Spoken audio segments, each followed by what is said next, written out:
All right, three, two, one. Hi guys, welcome back to episode 7 of the EPL Showdown. Here we'll be reviewing fixtures, previewing fixtures. We have two special guests with us today.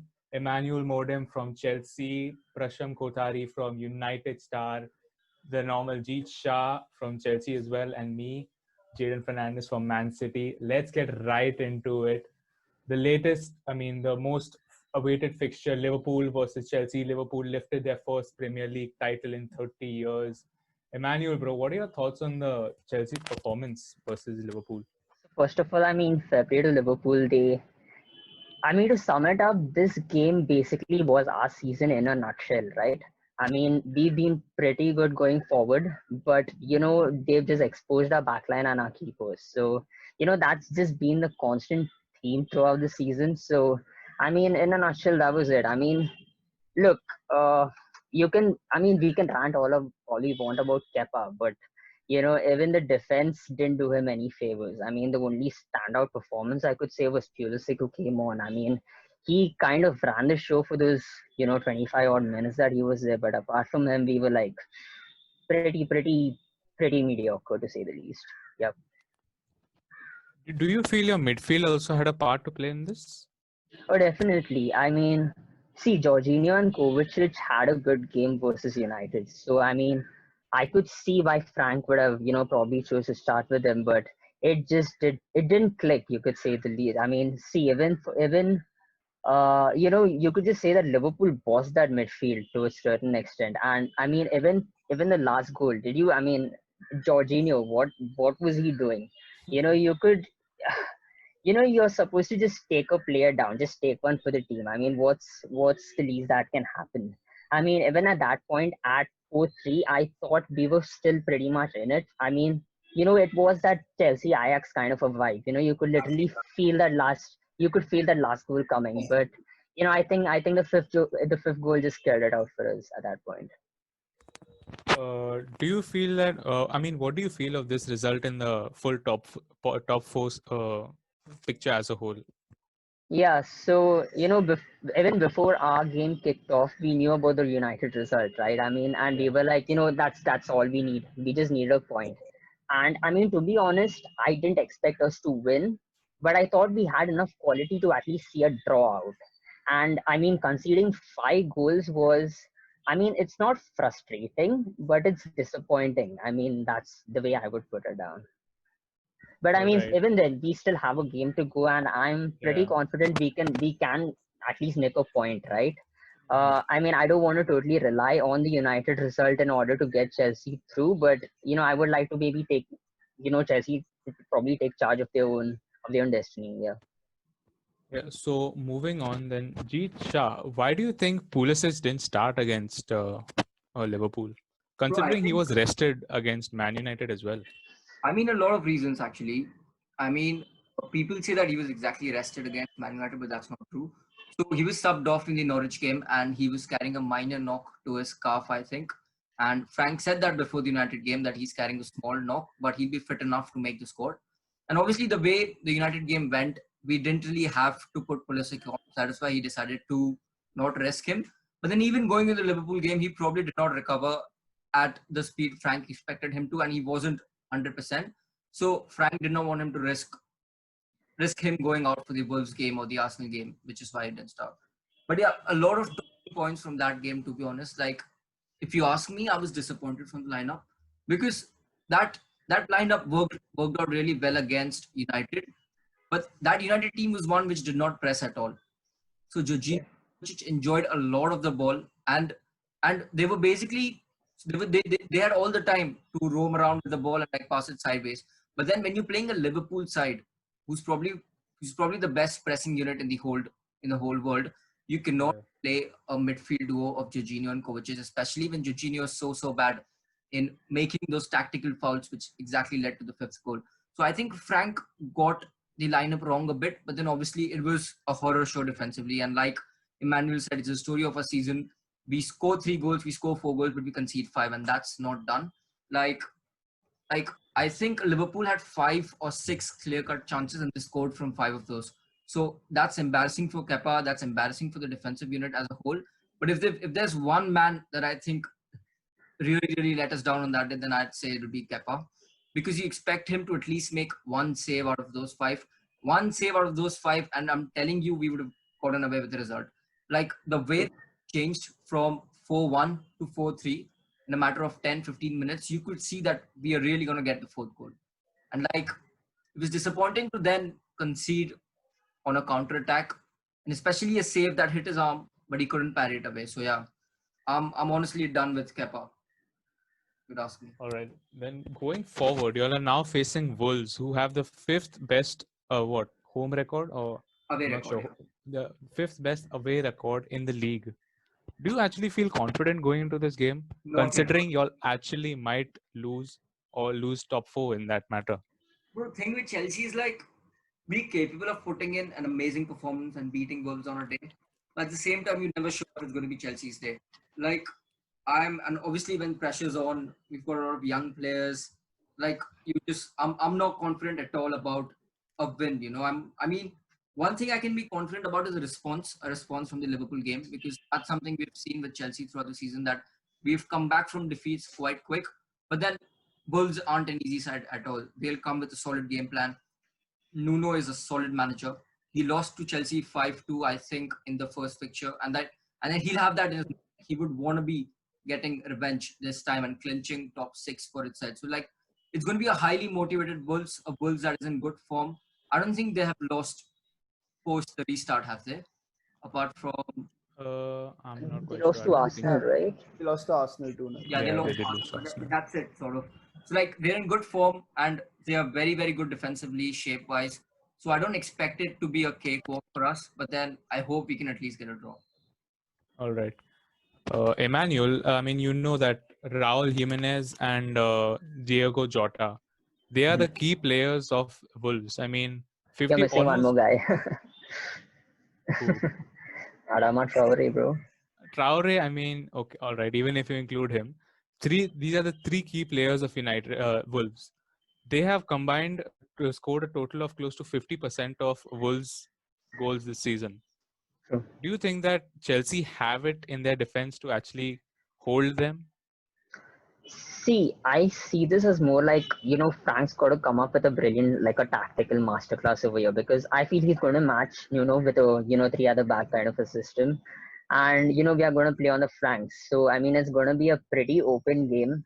And I am expecting it to be a high scoring one as well. So, but I do feel we have enough quality to nick it. But in the end, these three guys from Wolves, like, especially I'm kind of a bit concerned about Jimenez and Traore, because, those two guys can really wreak havoc on our defense. And, especially after a game like Liverpool, now, that was a game where we were totally exposed.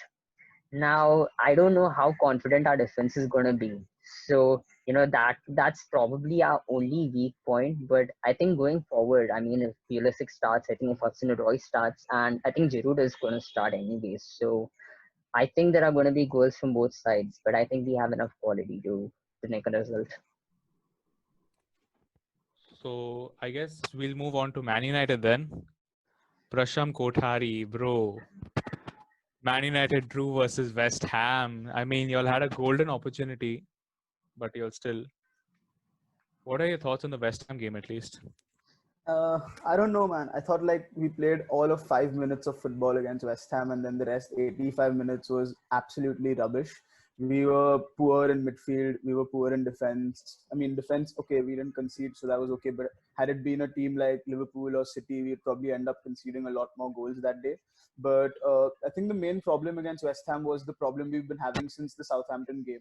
We're sort of not getting out of the blocks the entire game. We play in the first gear, and then we just don't settle into our rhythm. And you could see Pogba, I don't know what he was thinking with that handball. I yet don't understand. I think it's criminal to do that. He should not be doing. I mean, I know people have been saying it's a reflex, but like the reflex is already the fact that he ducked. So I don't understand what's the point of putting your hand out like that. And obviously, David De Gea has no chance of saving a penalty. I mean, probably I have a better chance of saving a penalty than he does. So, so I mean, when they got the penalty, I was sure with the form Antonio is in, they were going to score. But in fact, Yeah. even after they did score, I was expecting us to win that game. In all honesty, I thought we have the firepower to get the 2 goals, or even I thought we can get 3 goals in that game because West Ham is not that particularly strong. But again, like after halftime, we came back, we got that goal, and then we just dropped off a cliff. It almost felt like Ole was playing for the draw after 75 minutes. He was happy with the draw, probably read somewhere that we need 2 points from 2 games and we'd be good for Champions League. So he was. It looked like he was happy for the draw, and there was a period between we after us scoring the equalizer and up to about 65 or 60, about 70 minutes, where the ball was just in our half the entire time. Like we played out from the back, Matic, Lindelof, Van Bissaka had come on, they'd do their passing bit, and then when we played, try to release it to Pogba and Matic, and when they tried to bring it out from there, it just didn't happen for us. Like we just kept losing the ball there, and then West Ham kept coming at us. And I've never seen like Bruno Fernandes just run so aimlessly. Marcus Rashford absolutely ineffective. I've never seen such a poor performance from him as well this season. Mason Greenwood got the goal but had a couple of other chances, didn't take it. I think all our players feel very heavy in the feet. I think they absolutely run to the ground because like Chelsea, I'd say like even like Chelsea or like some of like Wolves, probably we don't have that kind of squad depth. I mean, I don't want to see Lingard and Pereira coming on at any point or starting the game for us. So we don't have that squad depth. So that is coming to haunt us now because the game that Ole has been trying to play is clearly there's a lot of running involved. There's a lot of sort of quick passing involved that we did after restart. But then after the 75th minute, we saw that against West Ham as well. Tired legs, no creativity, nothing to break the West Ham defense down. All in all, it was just very frustrating and very boring. I'm actually glad we came off with a point in the end, to be very honest. So do you think the fixture congestion may be a problem for Man United, considering VAR wasn't on your side this time? It's a good question. Sorry, could you come again? I lost you there. All right. So do you think that wait, question kya tha abhi? Fixture congestion. The fixture So congestion.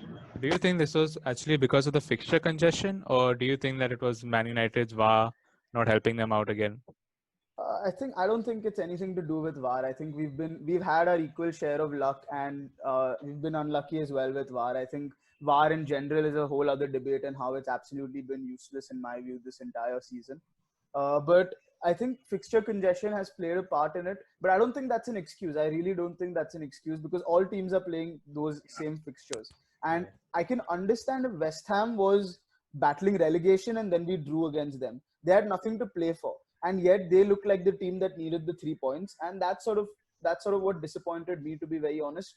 But I think, like again, like I said, it was a very boring. Like it seemed like the Man United after the PSG game last season, that there was no sort of ambition, there was nothing going forward, and that kind of worries me. And we've seen that against Southampton and Zaha. Crystal Palace. I say Zaha against Crystal Palace. We've seen that against those two teams, but that's the only advantage right now we have, is that we have the quality to pull us through that we didn't have. So the likes of Bruno, Pogba, Martial, Rashford are likely to pull off that one chance and score that goal. And at this point, that is all we need, so to speak. So that's the only saving grace right now. Otherwise, the fatigue in the squad is just incredible. Like Aaron Van Bissaka is moving so slowly. It actually scares me that he's going to be red carded soon because he can't. It's his natural instinct to go and do that tackle, but he's moving incredibly slowly right now, and that is not good for us. Maguire again very slow. Matic, he's old. He's old. He can't play so many games in a row. We know that. So yeah, I think the Ole is sort of stuck in this conundrum where he has to start the same team, but the same team is getting tired as well. So I think the only way he can change that up is sort of try different tactics out, which I haven't seen, and which is what I want to see going forward. All right. And how does this actual result fit in the full top four race? I mean, do you all actually see yourself finishing in top four, or you all are actually looking for a Europa way route into the No. Champions League? I think there are. I've been running the sort of things, and there are 9 possibilities that can happen, and there are only 2 possibilities in which United doesn't finish in the top 4, which include us losing to Leicester. And to be very honest, I don't see that happening. So realistically, I see us finishing in that third spot. I do see us beating Leicester because if you look at the Leicester defense, the only defender they have that started the league and is Johnny Evans, who does not have the pace who does Yeah. not have the sort of ability on the turn to handle the likes of Rashford, Martial, and Bruno. So I think that will play a big part in the game on Sunday. So I think we are favourites yet, even though playing Leicester, which is, in my view, Chelsea and Wolves is a harder fixture than Leicester is for us, considering all the injuries Leicester have. They don't have Pereira, they don't have Chilwell, Soyuncu's on a red card, they don't have Madison. So all these things are playing into our favor. So there is no reason why we shouldn't go out there and beat Leicester or at least get a draw. In my head, the best result is Chelsea lose to Wolves, we get a draw, and Leicester and United qualify for the Champions League. So you don't want Chelsea in there. Hello? Honestly, I feel you cannot really play down Leicester at the moment because they have a lot to play for. Like a win guarantees them a top four spot, and they're playing at home. Like understand that they have a lot of injuries, but then like that starting 11 is still capable of pulling off a surprise. So I feel if you look at United's recent form, like they've just won one out of the last four games. So I feel if you bring in any sort of complacency into that game, I feel Jamie Vardy might just punish you on the break. I mean, I think that's something United need to be sort of aware of, that any sort of complacency and like, sorry, yeah. So if United do not hit the ground running on that game, I wouldn't be surprised to see a Leicester win that day. Which is why I'm really scared about Chelsea, that they do need a result against Wolves, because based on United's recent form, I wouldn't be so confident of a United win this time. I think I'd just like to interject there and say that I think Spurs showed the perfect blueprint on how to beat Leicester on the counter, and that is what Ole was doing against the big teams before before we went into lockdown. And since restart, he's been playing out of the back.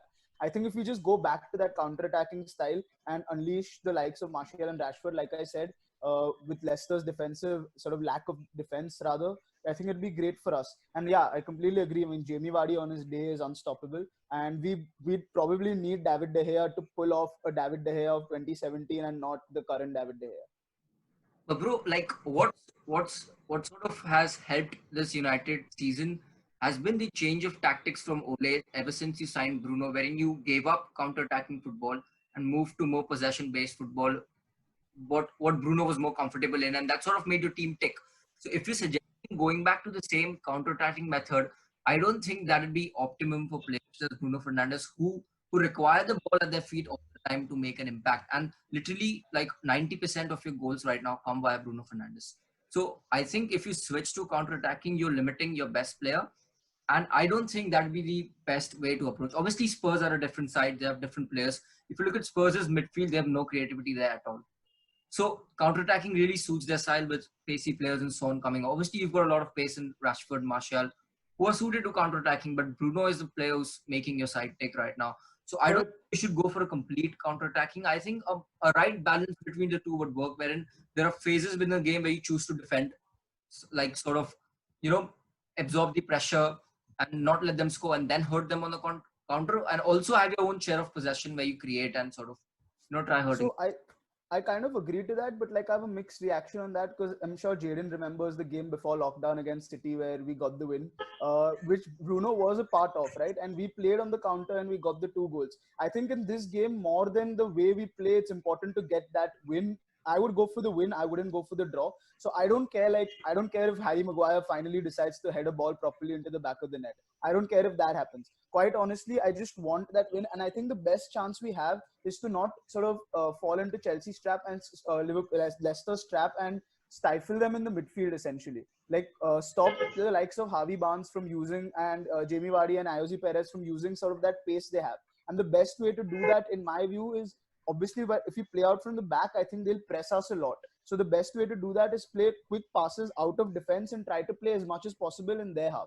And that's the only reason why I say that play on the counter, just treat this as a cup tie and just get the result and get done with it and move on from here. Yeah. So Emmanuel, I mean, in going forward in the Wolves game, I mean, what do you expect Wolves? Do you expect Wolves to be a very attacking, or you want Wolves to be a defense-minded team so that Chelsea can all-out go? See, What would the be a way I favorable see it is, thing? see, if I'm Nuno right now and I see the result that, we've just come after, I'm just telling my players just go at them because at this point we are pretty fragile at the back. And with the players they have in the front, I definitely see them causing us a worry or two. But that's I think their game plan. They are going to take it out to us because they know that we probably aren't at our best right now. And if they allow us to play our game, which is keep the ball, pass it on to our flanks, use the likes of probably Billion or Callum Hudson-Odoi or Pulisic, we are going to cause them trouble. So they are going to try to take the game to us as much as they can. They aren't just going to sit back and let us do our thing because going forward, I think Pulisic might just cause them a lot of problems. So yeah, that's just what I feel. And even Giroud, and I mean in the form that he's in, you can expect a goal or two from him as well. So I don't think sitting back for them would be the right approach to this game. I think they are definitely going to put out a show, and as I said, it's going to be a high scoring game. That's just what I feel. I mean, I actually kind of disagree because at the end of the day, even Wolves need this win to go to Europa, and for them, getting Europa is Exactly, also very important. So I don't exactly. know, So, but go I on, don't go know on. if it'll Yeah. be a high scoring game. What I feel is that Wolves will try to play their brand of football where they'll try to nick a goal or something, and then try to like just grind a victory out like they do. And the other thing I feel is that more than playing from the wings, I don't know. I might even play Podence and Jimenez with Traore sort of coming through the middle because that's where Chelsea are sort of the weakest. I think their wing backs and their right back, left back, that combination is more sorted than the sort of the center of the park. So I think that with Podence, Jimenez and Traore in that middle is going to be Mhm. a real challenge. And to be very honest, with Moutinho and Ruben Neves, I think Chelsea have like a task on their hands to win that midfield battle. Like that's not going to be an easy midfield battle to win. So it's not like the Mhm. midfield can also help out in sort of that defensive area. But I genuinely think it's going to be somewhere like a 2-1 or a 2-all result. I really don't see that many goals because both teams will be a little circumspect of conceding a lot. While both, Okay, I mean, fair enough. Wolves are very defensive. So that I mean, Chelsea are poor defensively, but Wolves are very defensive in that nature. Fair enough. But I mean, I do see something like maybe a 3-2 or something happening. Like that's just my gut feeling. I I feel. mean, that is just Yeah. the frenzy of the last game week, isn't it? You expect a lot Yeah. of goals to come in, Mm. last minute stuff and all. I guess we would never know until we actually see it. Also, there's True. Yeah. news of Kante probably being fit for the Wolves. Yeah. I think if Kante comes back into the fold, we can be confident of sort of winning the midfield battle because Mhm. Jorginho and Who, Kovacic, who would you who would you want to start in the midfield pivot? I mean, if Kanti is fit, I do think you I'll drop go out for. Jorginho? No, I wouldn't start Jorginho. Honestly, I haven't Okay. pressed post restart, and he leaves us too open and wide at the back. And I wouldn't start Jorginho in a game wherein we really cannot concede because the draw is Mhm. enough for us. So I'd start Kante and Kovacic. And if Frank wants to go a bit more attacking, he can start Kante and Mount also. Mount's excellent with defensive duties when deployed deeper as well. So I I wouldn't be against a Kante Kovacic pivot or a Kante Mount pivot, but definitely not Jorginho in this game for me. Got it. Do you see Loftus Cheek starting in it? I mean, I expected Loftus to start the Liverpool game because to defeat that midfield trio of Liverpool, and he's sort of the only midfielder we got with a healthy physique. If you compare it Right. with Mount, with Kovacic, with Jorginho, but then he didn't start, and I think that's going to be the way it is for this season because he's coming back from a huge injury. And I think Frank is sort of playing safe with him in sort of not starting him straight into games and sort of having any chance of exaggerating their injuries. And also, like post restart, we haven't seen the best of Loftus either. Like the Loftus True. last year is very different to the Loftus we're seeing this year. So I think he's True. fine. Personally, I would love to see him there, but I don't think it's happening. I think he'll go for more sort of. I mean, he did have a pretty good game versus United. At least for the minutes he played, he did show some pretty good skills on the ball and stuff like that. So I mean, I did think he would start against Liverpool, but then again, I would maybe give him a chance against Wolves. Maybe just try to boss that midfield, and maybe try to maybe win the battle in the midfield. That's I mean, as Prashant said, they do have pretty good midfielders, and I think we do need that extra bit of physicality in the midfield, which is why I brought this whole topic of Loftus Cheek up. Yeah. I So yeah, totally agree, yeah, definitely. But then I think it's a lot down to how he feels when he's training and does he feel at his best right now. so What are your thoughts on Frank's, team selection? Like, do you think sticking to a back three was the right thing against Liverpool? Honestly, I mean, I wouldn't have minded sticking to a back three, but I definitely expected a change in midfield because you know that Liverpool are a high press team. So this is one of the rare times that I feel I've been disappointed in Frank's team selections. Throughout the season, I think he's done well. He's made changes. He hasn't been afraid to drop big name players, and like he sort of keeps changing his system, so it's difficult for opposition to predict how Chelsea like given our defensive mess recently, I do not mind the three at the back. But at the same time, you expect a fluid midfield will lead their press and get the ball forward. And that's something that did not happen against Liverpool for the first 60 minutes. So I was a bit I wouldn't have started Jorginho against Liverpool. He did. So that was one thing where I felt he could have done better. And another thing where he could have done better was probably starting Callum Hudson-Odoi from the start because Willian, in spite of how good he has been for us this season, he's probably the most overused player in the squad. He starts every game. He last night. So he's very fatigued. So was Mount from the United game, and you could see that going into the Liverpool game. So I expected him to shuffle up a bit, get in some fresh legs, especially given how tight the schedule is right now. So like yeah, Liverpool, yeah, I was disappointed. So moving on to United, Prasham, if at all, I mean the chances look slim, but if at all United don't make Champions League by a top four, do you actually see United winning the Europa League? That's a tricky one because I mean we have some very interesting fixtures like Besiktas is on the Turkish league and they're playing quite well from what little I've seen like 3 games of this, so I can't comment much, but they're playing quite well, at least it seems from the results. And then Sevilla is yet in it, Inter is yet in it, Roma is yet in it. So that's a tricky one. I think we do have the team to make it at least to the semi-finals or the finals even, but to win it, I mean anything goes in a cup tie and you don't exactly know what's going to happen. So I wouldn't personally want to put my eggs in that basket. But as a sort of United fan, obviously I think that we can win it because I think we're equally competitive as the other teams that are there in it or the front runners. In my view, the top 4 teams that probably would challenge for it are Inter, United, Wolves, and Sevilla. I think these are the 4 teams that I'd be looking at that would probably stand a chance of winning. And I think looking at the draw and things, I think it could be a United and Inter final. But I wouldn't want to risk it on that. If we are looking at one game sort of where we need to win to get in the Champions League, rather than that being the Europa League final, I'd rather want it to be this game where we just go out there and get the result. So as you said, the chances are slim, and if we don't get it, then we have really hard questions to ask ourselves how we messed up this badly, because we've had 3 chances, I think 2 chances, and this will be a third chance after restart of consolidating our place in the top 4. So it's about time we take that chance.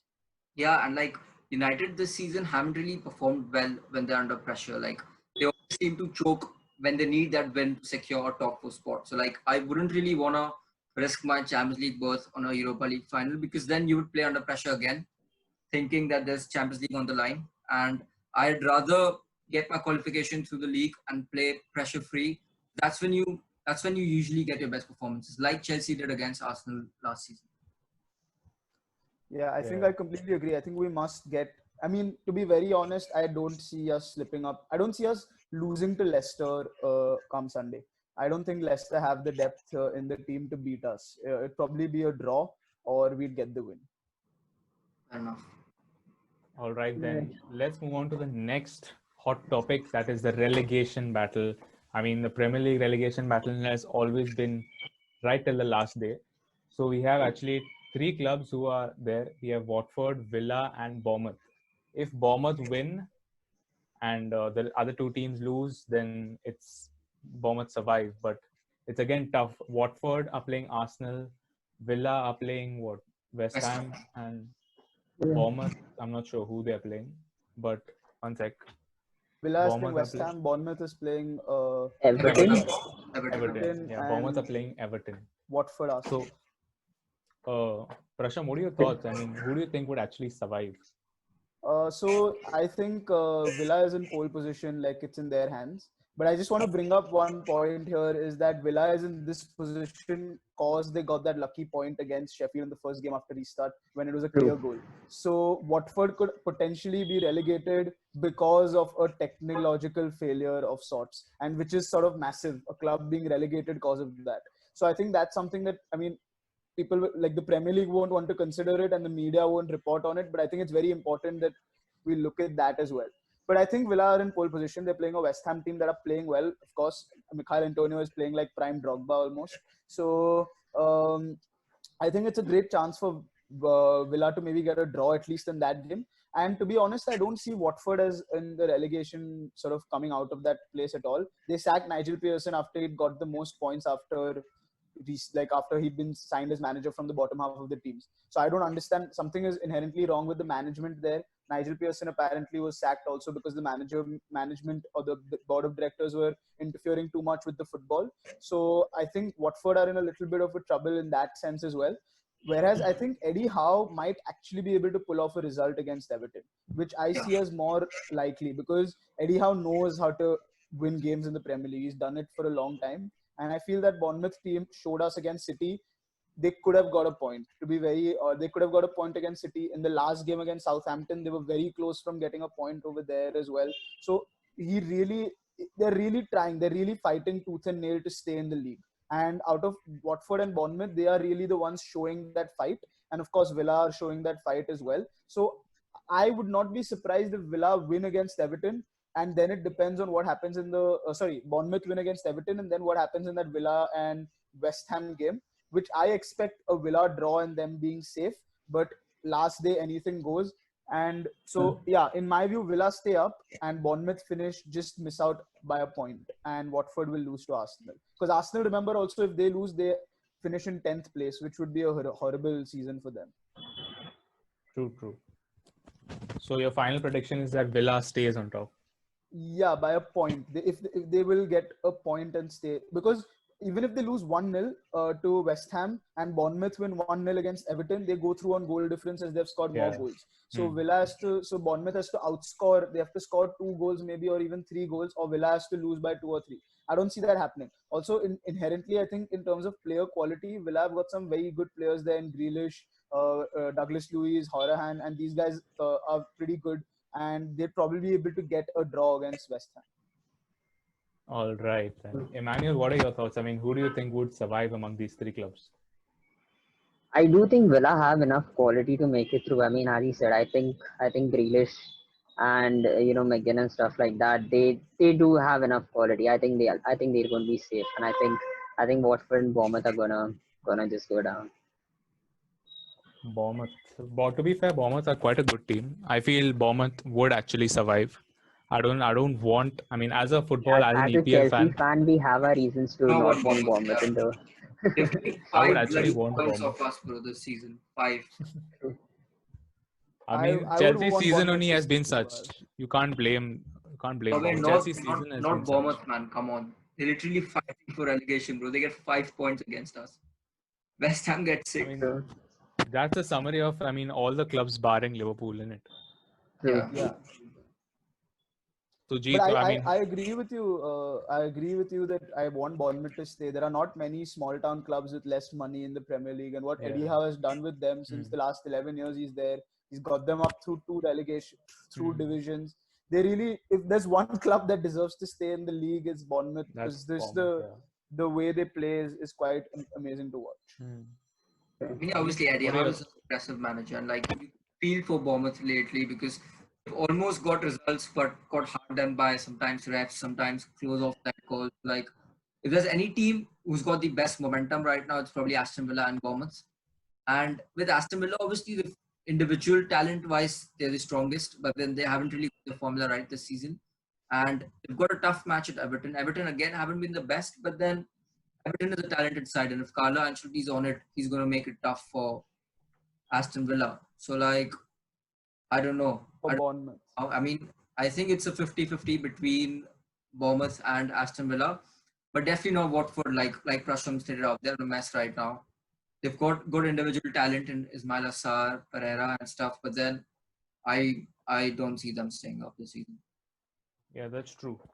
Also, now that we are in the relegation battle, we can now even touch upon a club, a newly promoted club, Leeds United.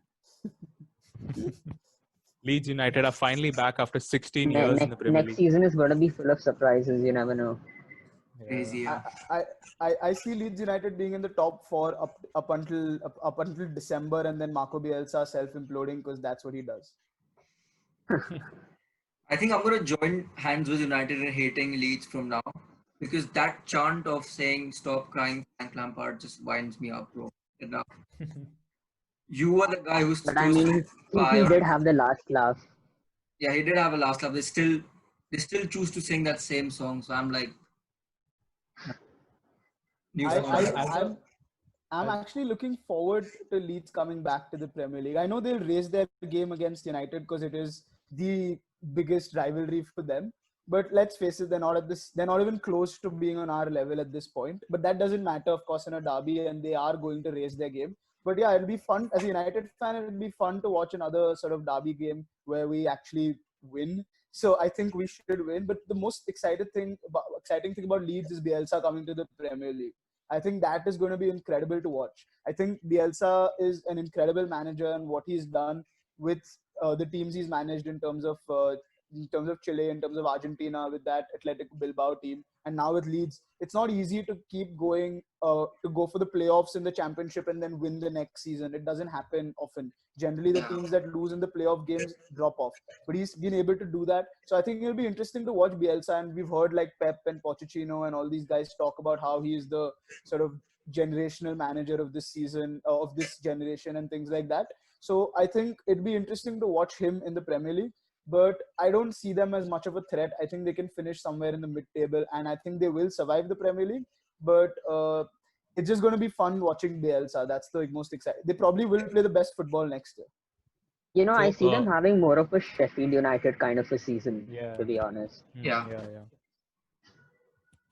But Bielsa's record suggests that his like the style of play. I don't think when he comes to the Premier League, it'll be hard to sustain that over 38 games. I honestly believe that, I unless they mean, make some one great could even signings. say the same thing about Chris Wilder. I mean, no one thought that his philosophy would really work. So, I mean, you got to No, give it to him, but but the that's what it philosophies is. are different, right? Wilder sits and plays. Bielsa plays a more pressing game, more physical game, more attacking football. He tries to. I mean, he runs. He makes his players run more than any other team. We saw like with if you've read what he's done with Athletic Bilbao, we saw that he reaches the Yeah. Champions League quarterfinals. Unfortunately outclasses Sir Alex Ferguson, which is not the easiest thing to do. And then the next season they almost get relegated in the Spanish league. So that's the problem with Bielsa, that unless they make signings, his philosophy to work in the Premier League will be quite hard. But it's a difficult market right now where clubs are probably Yeah. short of cash. So like, I don't expect him to be making huge signings or a lot of signings. But then he definitely has a squad good enough to remain in the Premier League for a few years now. Improve year after year. So, Prasham, I mean, this week you saw Liverpool lift the title, you saw Leeds United lift the title, and you saw your own team draw versus West Ham. How much it must be feeling for a United fan right now? I mean, give us your thoughts running through this week And lose to Chelsea before that. and I lose to think out of Chelsea before that. I think out of all the things what Jeet said, losing to Chelsea was the most disappointing thing, I think, because that was in our hands. The other things are, well, that was in our hands, and then going to Arsenal, I think probably the winner of United Chelsea would be favourite to win the FA Cup there. So we could have probably had the title, we could have lifted the FA Cup on the first. But that didn't happen, and more than the result, I think it was the performance that was very disappointing. So yeah, it wasn't the best week, but like Liverpool had won the league like almost 5-6 months ago. Even before in December, you knew that it was basically a formality. So I think as a fan, I've already come to terms with that. Like it's fine. Let them have their moment in the sun. Let them do it. Next season, I see them falling off quite massively, but let's see what happens. But I'm yeah, it's a little hard. Again, I don't care about Leeds. You've won the championship. Well done. You're back in the Premier League after like what 25 years. Great job. But with Liverpool, yeah, they've won their first Premier League. There 12 more to go. Yeah, we'll see. We'll be back next season, and we'll see from where it goes. So, guys, as you know, the season is coming to an end, which also draws us to the Golden Glove and the Golden Boot. Jamie Vardy, if I'm not wrong, is leading the line for the golden boot, and Ederson is leading the line currently for the golden glove. Pope So, and Edison. what do you, Allison and Ederson both Pope, obviously. Pope and Edison. Pope. Pope. Yeah. Sorry. So, what are your thoughts on this, Emmanuel? I think Pope's had a pretty damn good season, And I was just scrolling to Twitter, it was like, after the horror show that Kepa had, I think we are being linked with Pope. So I mean, hopefully something happens over there. But I think fair play to Pope, man. Like he's put on quite a show this season. So I And love to obviously, see like him to get be it. on that level of clean sheets with Burnley is different to being on that level of clean sheets with Liverpool or Man City. So I feel if there's any keeper Definitely. most, it has to be Nick Pope. So I hope he gets a clean sheet and probably City concede and Liverpool concede. So I don't. Liverpool are on 13, I think. So I don't think Allison is on 13 because he was out injured. So I don't think he has a chance, obviously mathematically. Right. So it's between Pope and Edison. I mean, yeah, I hope for Pope's sake that Burnley don't concede, because then if he wins it even jointly, he deserves it. Like the way he's been keeping, it's an absolute joke that Jordan Pickford is England's #1 keeper. In my view, he's not even in the top 3 right now. Yeah, agree. But yeah, I think for Pope's sake he gets it, and I don't think the Golden Boot race. I think it's already done. I think Jamie Vardy is 2 goals ahead. Danny Ings. Danny Ings is not a prolific goal scorer. He's not going to go and score 2 or 3 in a game. So at max he might get 2, and he'll tie with Vardy, considering maybe Vardy doesn't score against United, which he probably will get a goal, I think. So I think Vardy is there. Aubameyang needs 3. Salah and Raheem Sterling need 4. So I don't see that changing anytime soon. I feel there is a surprise in store with Golden Boot because there's a good chance Vardy doesn't score in absence of creativity from Madison and like the Leicester team that they aren't really strong right now. And I don't know, Southampton are playing brilliant football right now, man. They play free flowing football, a lot of chances. And if Danny Ings is on his day, he can very well score 2. I feel like take up pens for the day and just try to make the race a bit more interesting. It's a mad thing even that. if he got, Go even if he gets 2, he'd tie with Vardy, right? So both of them would get it. So I think Vardy is definitely going to get it. It's a question whether he shares it with Ings or whether he gets it on his own. Yeah, I hope he shares. Yes. It's kind of I mad mean, that even in fair play to Ings as well. He's had quite a brilliant season for a striker who was quoted as finished. So I mean, yeah, I would love to see it being tied between Vardy and Ings. Yeah. what is kind of mad is that even in a season where City have been lacking defensively, Ederson is actually in the race for Golden Glove. That is Yeah, actually fair crazy. play to him as well. Yeah. Yeah, not bad. I mean, especially Even now. you missed the boat for like a lot of games. It's not the For worst, most but of the obviously season. it's much tougher for Burnley to keep a clean sheet than for City. That's true. I mean, you'd expect City to keep 15 clean sheets a season, to be very honest. Yeah, No, but not necessarily. I mean, after the Laporte injury, and I think pretty early on in the season, you could see their defensive, frailties. yeah. So I think a lot of teams looked at it and were like, you know what, we can actually have a go at them. If I'm not mistaken, I think it was a Norwich game. I think it We was lost after that 3-2. yeah, I think a lot of teams looked at that and were like, hold up, we can actually take our games onto them. So I think that, I mean, yeah, fair play to Edison. I mean, even in such a season, he's got so many clean sheets. So yeah, well done to him. Yeah. All right then. Cheet, wanna wrap?